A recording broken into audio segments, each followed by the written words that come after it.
काल परवा अमित शहा मुंबईमध्ये आले आणि भाजपच्या कार्यालयाचं उद्घाटन होताना देखील बघितलं। एकीकडं शेतकऱ्यासाठी तयार झालेली व्यवस्था उद्ध्वस्त होत असताना दुसरीकडे भाजप कार्यालयाचं करोडो रुपयाचं खर्च करून बांधण्यात येणारं नवीन कार्यालय, सरकारने गोरगरीब कष्टकऱ्याच्या टॅक्स मधून पैसा घेऊन जे कार्यालय बांधले त्यात एसी लावल्या त्या कमी पडल्या म्हणून पुन्हा पक्षाचे कार्यालय उद्घाटन करण्यासाठी गृहमंत्री येत आहेत। अक्षरशः थंडी मला वाजतीये आणि अशा स्थितीमध्ये शेतकऱ्याचं हे पीक आपण बघू शकता उरलं सुरलं निसर्गाने हिरावून या ठिकाणी शेतकऱ्याकडनं घेतलेलं आहे। अक्षरशः निसर्ग शेतकऱ्यावर कोपलेला आहे। अशामध्ये सरकार देखील बघ्याची भूमिका घेत आहे। अजूनपर्यंत शेतकऱ्यांच्या खात्यावर सरकारने पैसे टाकलेले नाहीये।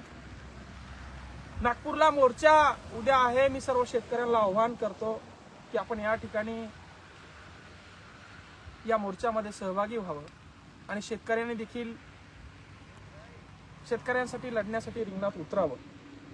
खरं तर सरकारला लाज वाटत नाहीये, सरकारला लाज राहिलेली नाहीये, यांनी लाजा विकून खाल्लेल्या आहेत आणि अशा शेतकऱ्याच्या मेहनतीवर पाणी फिरताना आपण या ठिकाणी बघतोय आणि याचा उद्रेक कुठतरी झाल्याशिवाय राहणार नाही।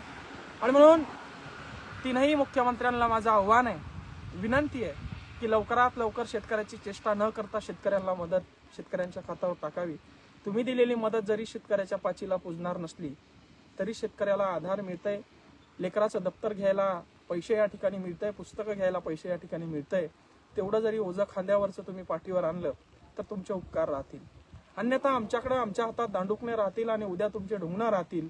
तुम्हाला चोपल्याशिवाय आम्ही शांत बसणार नाही, एवढंच या ठिकाणी अत्यंत संवेदन शब्दामध्ये तुम्हाला सांगतो।